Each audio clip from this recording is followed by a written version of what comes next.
안녕하십니까. 신의균의 국방TV 데일리 디펜스입니다. 자, 오늘도 우크라이나 전황 그리고 미국 대선 상황, 이스라엘 전쟁 상황 같이 다 살펴보도록 하겠습니다. 화력에서 우크라이나군이 역전했죠. 미국이 지원을 해주면서 그러다 보니까 러시아가 화력도 밀리죠. 또 장비도 밀리죠. 사기도 떨어져 있죠. 그러다 보니 정말 충격적인 이런 사상자가 나왔는데 여기에 대해서 러시아군이 취하고 있는 전술들 너무 충격적인데요. 이 해당 관련한 사안을 러시아군 병사가 동영상을 찍어서 폭로했습니다. 이게 러시아인들이 가장 많이 사용하는 SNS인 텔레그램을 통해서 러시아군 장병들에게 광범위하게 유포되고 있습니다.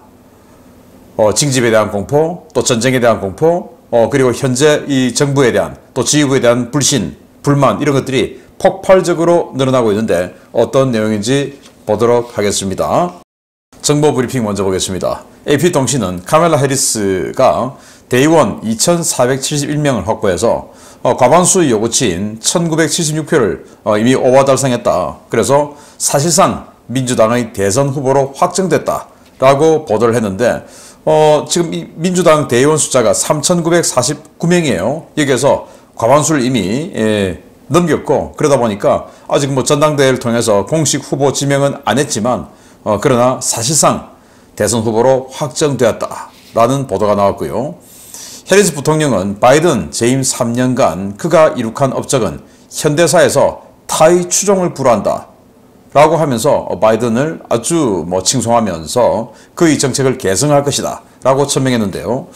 자, 이런 이야기를 하는 거 보면 이 사람이 좀 제정신인가 하는 생각이 드는데, 바이든이 현대사에서 타의 추종을 불허하는 훌륭한 업적을 남겼다라는 건 동의할 수 없고, 현대사에서 타의 추종을 불허할 정도로 미국을 완전히 나락에 떨어뜨렸다라는 것은 저는 조금 동의가 가는 바인데요. 중동 정책 완전히 엉망으로 해서 지금 결국 중동의 전쟁을 일으키는 도화선을 당기게 되었죠. 또 대러시아 정책, 대유럽 정책 엉망으로 해서 결국 러시아가 우크라이나를 침공하는 빌미를 제공했죠. 중국 관련해서도 밀리고 있죠. 그런데 국방력을 더 강화시켜야 되는데 국방력은 계속 삭감을 하고 있죠. 국방 예산을 삭감한다는 게 아니라 국방 전력 계획을 계속 삭감한다는 말입니다. 그런 식으로 해서 저는 정말 근래 보기 드문 최악의 대통령이다 라고 생각하는데, 해리스는 바이든의 지지자들을 그대로 안기 위해서 이런 이야기를 하는데, 이게 마음에 없는 소리인지 아니면 정말 진심에서 나온 소리인지, 진심에서 나온 소리라면 이 사람도 좀 문제가 있다 라는 생각이 드네요. 자, 미국 도착한 네타냐후 이스라엘 총리는 미국인 인질 가족들과 회동을 했어요. 인질 가족들은 협상 합의 서명 전에 의회 연설을 못한다 라고 막고 있는데, 자, 이렇게 네타냐후 총리가 미국 갔습니다. 그런데 미국인인데도 이스라엘에서 지금 인질이 된 사람들이 있죠. 그 사람들 좀 석방 합의 좀 하자. 그 합의하기 전까지, 그 서명하기 전까지는 당신 의회에서 지금 연설하게 돼 있는데 그 연설 못한다. 우리 막을 거다. 그래서 이렇게 네타냐후 총리에게 항의를 하고 있습니다. 정말 참 안타까운 일이긴 하죠. 네타냐후 총리는 24일 해리스 부통령과 면담을 하기로 약속을 했고, 그리고 격리 중인 바이든 대통령과는 일정을 조율하기로 했는데, 바이든 대통령은 23일 이렇게 나오기로 했어요. 그런데 아마 아직도 마음이 코로나에서 벗어나지 못했는지 아직 약속을 안 해주고 있나 봅니다. 지금 대통령 후보를 거의 강제적으로 사퇴를 하게 됐으니 밖으로 나오고 싶은 마음이 없을 수도 있겠죠. 그리고 네타냐후 총리는 트럼프 대통령과도 지금 일정 조율을 하고 있다고 합니다. 그래서 이 면담들 다 마치고 나면 이스라엘로 돌아와서 레바논과의 전쟁을 시작할지 또 언제 할지 지금 사실 여기서 결정을 하겠죠. 그러면서 이스라엘이 팔레스타인과 연계해서 위조 군 장교 신분증을 제작해서 유포한 예비군 장교를 체포했다고 합니다. 군 보안이 비상이 걸렸는데 정말 놀라워요. 이스라엘에 이런 일이 있다는 게, 팔레스타인인 6명에게 이 예비군 장교가 이스라엘군 장교 계급장을 돈 받고 판 겁니다. 신분증을. 그래서 팔레스타인은 그 장교 신분증 가지고 다니면 굉장히 여러 면에서 유리하겠죠. 또 어떤 면에서는 보안구역으로 들어갈 수도 있고, 그런 짓을 예비군 장교가 했다. 우리가 지금 예비군 장교 같으면 그 예비군 장교가 무슨 힘이냐 하지만 이스라엘은 예비군이 현역처럼 활동을 하는 곳이기 때문에 그런 파워가 있었겠죠. 그래서 이게 이렇게 발각이 된 게 빙산의 일각이라면 정말 이스라엘도 위험하다라는 생각이 들죠. 그리고 미국의 중부사령관 포스타입니다. 국방장관에게 기밀 메모를 보냈는데 대후티 전략은 완전히 실패했다. 이대로 가면 미군은 더 많이 죽을 것이고 이 후티의 해상교통로 지금을 어지럽히는 이 행위를 타파하지 못했기 때문에 우리는 이 홍해 해상교통로 보호도 실패했고 그리고 더 많은 미군이 죽을 것이다 라고 보냈는데 그럼에도 불구하고 국방부 장관은 묵묵무답했다고 합니다. 지금도 시어도어 루즈벨트 항모가 홍해 쪽으로 들어가지 못하고 오만 앞에 있어요. 오만은 아라비아해 그냥 외해에 있는 거 아닙니까? 페르시아만도 아니고 바벨만대 회부 안으로 들어가는 것도 아니고 후티가 겁나든지 아니면 지금 수에즈 운하를 통해서 내려오는 러시아의 태평양 함대 바레아그함 등 두 척의 군함과 조우하기가 싫어서 일부 빠져 있는 것인지 그건 알 수 없으나 아무튼 시어도어 루즈벨트 항모도 홍해로 들어가지 않고 외해 아라비아해에 지금 있다라는 겁니다. 자, 예루살렘 포스트는 국방부 소식통에 따르면 인질 협상을 위해 가자지구에서 일시적 즉 최대 42일 가자지구에서 이스라엘군이 철수할 수 있다라고 밝혔는데 이렇게 42일간 철수해도 이스라엘의 안보는 문제없다라고 군 소식통이 이야기했다라고 예루살렘 포스트가 보도를 했는데 뭐 이러면 하마스 요구를 좀 들어주는 거 아닌가요? 이렇게 들어주면서 여론을 좀 모아서 레바논과의 전쟁을 오픈하기 위해서 이렇게 인질 협상 휴전 관련한 우호적인 여론을 조성시키기 위해서 군이 괜찮다라고 지금 이렇게 선전전을 하나 봅니다. 하마스와 파타 정적이죠. 하마스는 가자지구를 중심으로 지배를 하고 있고 파타는 서안지구를 중심으로 지배를 하고 있죠. 이 하마스와 파타가 서로 간에 아주 앙숙인데 베이징에서 중국의 왕이 외교부장의 중재하에 적대 종식 하위세 서명하고 분열을 종식하고 통일투쟁을 강화하자. 그건 뭐냐? 지금 이렇게 하고 있어요. 왕위가 중간에 있죠. 그리고 이제 하마스 파타가 이렇게 서서 중국에서 통일투쟁을 강화하자. 그 말은 대이스라엘 전선을 공동전선을 구축하자. 같이 싸우자. 자, 이런 건데 중국이 지금 이런 짓거리를 중간에서 하고 있습니다. 자, 아동 군사 훈련 논란이 일고 있는 중국이 전국에서 드론을 이용해 대규모 입대 독려 행사를 개최한다고 하는데 자 여기 잠시 좀 보시면 야 드론 잘 만들었어요.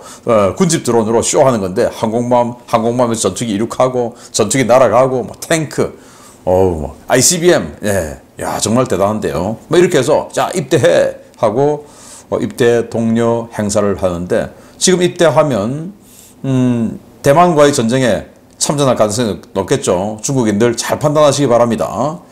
자, 인도 해군 호위함이 있는데 뭄바이 조선소에서 수리 중에 내부에 폭발이 일어났어요. 그래서 침수, 지금 정말 황당한 일인데 내부에 이렇게 폭발이 나서 불이 막 번쩍번쩍 났습니다. 그리고는 구멍이 났는지 옆으로 이렇게 꼬르륵 이게 지금 이란도 있었고 지금 중국도 이러고 있고 인도도 이러고 있어요. 야, 이란하고 중국하고는 뭐 비슷한 그런 우호 국가이기 때문에 그런다라고 생각되지만 인도도 또 이러네요. 어떻게 조선소에서 이렇게 중국은 잠수함이 사라져 버렸고 또 이란은 그들이 말하는 구축함, 실제로는 초계함이 넘어져서 침몰해 버렸고 조선소에서 인도도 이렇게 되었다. 이게 3,600톤짜리 군함인데 이게 그냥 옆으로 넘어져서 폭발이 일어난 후에 옆으로 넘어져서 물속으로 들어가 버렸다. 정말 기가 차죠. 우리로서는 상상을 할 수 없는 일들이 중국, 인도, 이란에서는 벌어지고 있습니다. 자, 우크라이나 상황 보겠습니다. 병력은 1220명의 러시아군을 사상시켰다라고 발표했고 전차는 4대 격파, 장갑차 20대 격파, 차량 64대 격파, 특수장비 3대 격파, 야포 57문 격파, 다른 장 로켓 2문 격파, 무인 항공기 36대 격추 등의 전과가 있다라고 밝혔고요. 총참모부는 155회의 전투가 발생했는데 적극적으로 적을 소멸 중이다 와, 소멸 중이다 말을 또 처음 나왔습니다. 그래서 굉장히 이게 뭐 전차나 이런 거에 비해서 1220명의 러시아군을 사상시켰으니까 병력 사상 전과는 많죠. 그런 면에서 적을 소멸 중이다라고 했는지 모르겠는데, 이야, 굉장히 자극적인 단어가 등장했습니다. 그리고 이건 또 우려스러운 건데, 벨리카 노보실카 축선의 방어선에서 중대 문제가 발생했다. 상황이 위중하다라고 했는데, 척 8호의 지도를 보시면 기가 찹니다. 우로자인, 여기 우로자인 있죠. 여기에서 지금 공방전을 펼치고 있는데, 이 옆에 돌파를 당해버렸어요. 완전히 돌출부가 생겼는데, 여기 지금 이 돌출부 사선 따라 강이 있고, 그 강 따라서 쭉 지금 위로 올라와 버렸어요. 그래서 이 돌출부가 언제까지 유지될지 아니면은 밀어낼지 알 수는 없지만, 어쨌든 이런 희한한 짓을 당했는데, 여기에 있는 아마 이 라인에 있던 방어부대, 그 방어부대가 뭐 어떤 그 임무 교대를 하는 과정에서 너무 안이하게 그냥 아무 생각 없이 그냥 뒤로 빠지고, 아직 그 교대부대가 들어오지도 않았는데 우리 갈 시간 됐으니까 갈 거야 하고 가버렸는지, 이런 희한한 일이 발생했다라는 건데, 이렇게 돌출부가 생긴 이후에는 항상 러시아군은 이 돌출부를 옆으로 확장해버리는 이런 일들을 우리가 많이 볼 수 있었죠. 우크라이나군은 돌출부를 만들어도 옆으로 확장하는 이런 여력이 별로 없었는데, 일단 이 러시아군은 병력이 많기 때문에 돌출하면 확장을 했어요. 야, 이거 확장이 안 되고 다시 밀어붙여야 될 텐데, 그래서 여기도 아마 이 부분의 지휘관에 대해서 뭔가 좀 조사가 있어야 되지 않을까라고 생각이 됩니다. 러시아가 흘리보케 방면에서 공세를 재개했는데 양측의 포격전이 격화되고 있다라는 건데요. 볼센스크보다 더 서쪽에 있는 하르키우의 북쪽에 가까운 곳이죠. 여기에서 러시아군이 밀어붙이고 포격하고 우크라이나도 반격하고 하다 보니까, 와, 뭐 도시라고는 할 수 없고 이 마을이 그냥 초토화가 되어버렸습니다. 정말 안타까운 현장이 아닐 수가 없습니다. 우크라이나 대통령실 고문 측근이 러시아의 거액을 빌려 미국의 주택을 구매했다라는 게이트가 발생했어요. 이거 거의 뭐 게이트급이죠. 자, 이 안드레이 예르막 비서실장입니다. 이 예르막 비서실장, 현재 대통령 비서실장이에요. 이 비서실장하고 아주 절친, 측근. 예전에 이 사람들은 대부분 방송인 출신이죠. 그 방송인 할 때 같이 사업했던 동업자 출신이라고 합니다. 그러니까 내가 친한 형이 지금 대통령 비서실장이야 하니까 얼마나 지금 이 사람의 위세가 등등하겠습니까? 그래서 이 사람이 작년에 플로리다에 있는 어느 업체로부터 60만 달러를 빌려서 미국 워싱턴 DC에 좋은 집을 샀다는 겁니다. 그런데 그 플로리다의 업체는 러시아 정보기관에서 운영하는 페이퍼 컴퍼니였다. 즉 러시아 정보기관의 돈을 받아서 집 샀다. 미국에다가 이런 거예요. 그리고 이 사람은 이 예르막 비서실장의 위세를 등에 업고 외국에서 육류를, 고기를 수입해서 그걸 가공해서 우크라이나군에 납품하는 군납 계약을 체결했다는 거예요. 그리고는 돈을 받고 납품은 안 했다라는 겁니다. 납품한 기록은 없대요. 돈은 받았는데. 그 파워는 어디서 났냐? 비서실장에서 나왔죠. 자, 그런데 이 돈이 혼자 먹었냐? 아니면 여기도 좀 들어갔냐? 이제 이런 건데, 자, 이렇게 되면 정권의 권력형 비리 게이트가 되겠죠. 야, 이 전쟁 중에 전쟁이 길어지다 보니까 기가 막힌 일들이 발생하고 있습니다. 정말 우리 또 반면 교사로 삼아야 되겠다라는 생각을 한 번 더 해봅니다. 영국은 러시아 국가근위대가 3만 명을 우크라이나에 배치를 했는데, 그러다 보니까 본토 치안에 공백이 생긴다라는 논평을 냈고요. 킬로 부다노프 우크라이나 군사정보국장은 파리온 교수 사건에 배후 조직이 있다. 그래서 그걸 우리 밝혀낸다라는 건데, 파리온 교수라고 전에는 우리로 치면 이제 국회의원이었고 지금은 교수인데 우크라이나 민족주의자예요. 그래서 언어도 우린 다르게 쓴다 하고 뭐 이런 여러 가지 학술 활동도 하고 그런 민족주의자, 우파 민족주의자죠. 이 사람이 저격을 당해서 죽었는데 그 저격범은 물론 체포를 했는데 그 배후에 혼자의 그런 그 외로운 늑대의 범행이 아니다. 이건 배후가 있다. 그래서 배후 우리 밝혀낸다. 라고 이야기를 했습니다. 아마 배후가 러시아겠죠? 자, 블룸버그 통신은 중국이 러시아에 위성 정찰 정보를 제공하고 있다. 그래서 미국이 중국에 항의를 했다고 합니다. 그런데 중국은 묵묵무답이라고 합니다. 헝가리, EU, 나토의 친러 국가죠. 헝가리가 우크라이나가 러시아에서 나오는 이 가스관 이거 안 열어주면 우리가 지금 우크라이나에 주고 있는 전기 공급을 중단할 거야. 빨리 가스 열어줘. 우리는 러시아로부터 가스 싸게 살 거야. 이렇게 항의를 했다고 하는데 러시아 가스 안 사기로 했죠. EU에서는. 그런데 지금 이러고 있습니다. 보렐 EU 외교안보대표는 러시아의 압류하고 있는 자산이죠. 여기에서 나온 이자 14억 유로를 이번 8월 첫째 주에 무기 구매 대금으로 집행할 거다라고 발표를 했습니다. 14억 유로 같으면 우리 돈으로 2조 원 가량 되는 돈이죠. 그게 그냥 이자에서 발생한 거예요. 그걸 이제 원금은 놔두는데 이자는 우크라이나 준다. 그런데 그냥 주는 게 아니고 무기 사준다 해서 방공무기 그리고 야포 이런 걸 2조 원치 사서 우크라이나 준다라고 합니다. 폴란드가 EU에 우크라이나 장거리 무기 사용 제한 이거 좀 해제하자라고 요구하고 나섰습니다. 아주 좋은 제안이죠. 요구가 받아들여지기를 기대합니다. 그런데 이런 요구들이 결국 나중에 다 들어줘요. 이게 필요할 때 좀 들어주면 안 되나? 지금 2년 반이나 지났는데 아직도 이런 타성에 젖은 그런 대응을 하고 있다는 미국과 EU 참 안타깝습니다. 자, 중요 소식 보겠습니다. 2달도 채 안 되는 기간 동안 하르키우 전선에서 전사자만 2만 명이 넘는 엄청난 피해를 입었던 러시아군이 하르키우 전선에 대한 공세를 다시 시작했습니다. 해당 전선에 투입된 러시아 병사가 촬영한 충격적인 영상이 러시아군 사이에 확산되면서 죽음에 대한 공포와 자폭 돌격 명령에 대한 반발이 커지고 있습니다. 전차와 장갑차, 포병 화력이 부족한 상황에서도 공세를 강화하고 있는 러시아가 하르키우 전선에서 공격 작전을 재개했으며 기갑 장비나 화력, 전술이 없는 무대포식 돌격 작전으로 인해 엄청난 인명피해가 발생하고 있다고 하르키우 전선 러시아 생존 장병들이 현지 시각 7월 22일 폭로했습니다.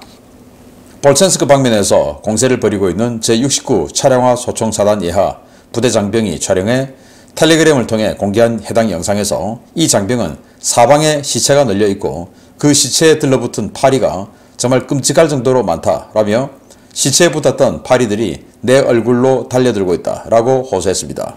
이 장병은 처음 투입됐을 때 우리 부대는 300명이었지만 전부 죽고 지금은 나를 포함해 단 2명만 남았다. 상부에서 보충병력으로 30명을 보내줬지만 그중 20명이 죽었다 라며 다행히 나는 아직 살아있다 라고 전했습니다. 해당 부대에서 이처럼 엄청난 피해가 발생한 것은 전차나 장갑차 지원 없이 소대나 분대 단위로 병력을 쪼개 무차별 돌격을 강요하는 러시아군의 자폭 돌격 전술 때문인데요. 러시아군은 현재 우위를 점하고 있는 우크라이나군의 화력을 병력으로 소진할 작정으로 끝없이 병력을 밀어넣고 있습니다. 우크라이나군이 대규모 드론과 포병을 운용하고 있는 볼첸스크 지역은 러시아군 보병부대가 숨을 수 있는 사각지대가 거의 없어 돌격 시작 직후 집중 포격을 당하기 일쑤인데요. 운이 좋아 즉사를 면하더라도 환자 후송이나 구급조치가 이루어지지 않아 고립된 상태에서 죽는 병사의 숫자가 알려진 것보다 훨씬 많다는 것이 러시아 장병들의 주장입니다. 병력 피해가 커지자 러시아군은 우크라이나군의 관측을 막기 위해 오토바이에 연막 지뢰를 달아 연막 차장을 실시하는 등 궁여지책을 내놓고 있는데요. 연막 지속시간에 비해 보병 전진 속도가 너무 느려 이것도 별 효과를 내지 못하고 있는 상황입니다. 해당 영상이 SNS를 통해 러시아 장병들 사이에 유포되면서 장병들 사이에서는 돌격에 대한 공포와 상부에 대한 반발감이 확산되고 있는데요. 러시아군 장병들 이제라도 총구를 돌려 살아날 길을 찾기 바랍니다. 네, 정말 화염이 이렇게 충천하고 있는 안타까운 모습인데요. 여기에서 비극이 벌어지고 있다라는 거예요. 내가 이 볼첸스크 방면에 투입된 부대원인데 우리가 처음에 할 때 300명이었다. 한 개 대대였겠죠. 300명인데 지금 2명 남았다. 그런데 주로 한 30%나 40% 손실 입으면 뒤로 빼서 재편성하죠. 그런데 여기는 다 죽을 때까지 재편성을 못하고 다 죽을 때까지 있는 겁니다. 그러면 또 죽은 만큼 또 빠진 만큼 보충병을 넣어줘야 되죠. 그런데 300명 중에서 298명이 사상당했으면 아웃됐으면 298명 넣어줘야 되는데 30명만 왔다라는 겁니다. 그 중에 또 20명 죽고 지금은 12명 남았다는 겁니다. 자기 포함해서 최초에 있던 자기하고 동료 12명에서 12명 남았다는 겁니다. 그래서 300명 중에 2명 남으니까 0.004% 뭐 이렇게 썸네일을 잡았는데 동영상을 올렸어요. 동영상을 올렸는데 이 동영상을 공개하면 채널이 정지가 될 것 같아서 그냥 뭐 사진으로 가름하겠습니다. 이렇게 볼첸스크가 완전히 그냥 초토화된 뼈대만 남은 이런 포격 영상을 건물에 숨어서 이렇게 보여주면서 그러면서 이제 계속 뭐라 말을 합니다. 아까 말씀드린 이 내용을 쭉 이야기해요. 러시아어로. 그리고는 이런 영상도 보여주는데 그 자기 이 아랫부분이에요. 아마 무릎이나 뭐 헬멧을 걸치고 있는 것 같은데 여기에 파리가 왔다 갔다 하고 있어요. 이 파리가 시체에 있다가 지금 나한테 온 거다. 정말 찝찝하고 무섭다. 뭐 이런 이야기도 하고요. 그런데 이제 부상을 당하면 그 부상자를 후송을 시켜줘야 되지 않습니까? 근데 부상자도 방치한다는 거예요. 그래서 알려진 것보다 사망자는 더 많다. 왜? 부상은, 즉 아까는 우리는 사상자라고 제가 말씀을 드렸는데 사상자가 곧 사망자다. 부상당하면 죽을 때까지 그냥 놔두는 거다. 이런 현장의 장악상을 러시아인들이 가장 많이 보는 텔레그램을 통해서 올려버렸어요. 이게 이제 쫙쫙 퍼지는 거죠. 아무리 차단한다고 해도 이미 다운받아서 또 퍼지겠죠. SNS의 특성 아니겠습니까? 정말 안타깝기 그지없는데요. 자, 그러면 이렇게 많이 죽어나가면 지휘관이 우리 이만큼 죽었어요 하고 보고를 해야 되지 않습니까? 근데 지휘관은 보고를 안 한답니다. 왜? 300명 중에서 298명 죽었어요. 이러면은 그 해당 부대로 2명분의 월급밖에 안 들어오겠죠. 이걸 죽었다고 보고 안 하면 보급품, 뭐 식량 이런 거 계속 받겠죠. 그래서 그걸 착복해 먹기 위해서 죽었다고 보고를 안 한다는 겁니다. 지휘관들이. 그래서 지금 알려진 것보다 훨씬 많이 우리는 죽었다. 300명 중에서 2명 남아서 말 다 했죠. 그런데도 불구하고 러시아군은 뭐 전차도 없고 장갑차도 없고 뭐 하니까 그냥 뛰어가 하고는 이렇게 여기 지금 뛰어가고 있죠. 이런 식으로 뛰어가는데 드론으로 지금 다 보고 있는 겁니다. 그러면서 이제 여기 탁탁탁 핀포인트 사격해서 폭격해서 딱딱 죽여버린다는 겁니다. 이런 식으로 하고 그러니까 또 살아야 되니까 러시아군이 오토바이 뒤에다가 이렇게 뭔가를 달았죠. 이게 연막지뢰는 뭐냐? 전차 훈련할 때, 장갑차 훈련할 때 쓰는 거랍니다. 이거 밟으면 대전차 지뢰 밟은 건데 진짜 터져버리면 훈련인데 전차 파괴되지 않겠습니까? 그래서 이거 밟으면 연막만 나는 거예요. 파괴된 어떤 모사를 하기 위해서. 그런데 이 훈련용 연막 지뢰를 여기 오토바이 뒤에 싣고 이런 식으로 그냥 달리는 겁니다. 연막탄마저도 없으니까 연막탄 쏠려면은 뭐 장갑차나 전차가 와서 쏴줘야 되는데 그런 것도 없고 하니까 이렇게 자, 동영상 보시면 그냥 오토바이가 길 따라서 또 천천히 달리면 총 맞아 죽겠죠. 그러니까 아주 빠르게 총 안 맞게끔 그냥 이렇게 달리고 있는데 이 연막지뢰 같은 경우는 한번 연막을 뿜기 시작하면 8분 동안 뿜게 되는데 전문 연막탄이 아니고 그냥 여기 이 전차는 파괴됐어요 하는 것을 모사하기 위한 그런 탄이기 때문에 오랫동안 이 연막이 머물러 있지 않죠. 바로 사라져 버리죠. 그런데 사라지기 전에 러시아군이 돌격을 해서 돌파를 해야 되는데 그러기에는 기량이나 체력이 너무 떨어져 있고 연막은 빨리 사라지니까 사실은 의미 없는 짓이다 라는 이야기까지 했습니다. 참 안타까운 러시아인데요. 푸틴 정신 차리기 바랍니다. 마치겠습니다. 감사합니다.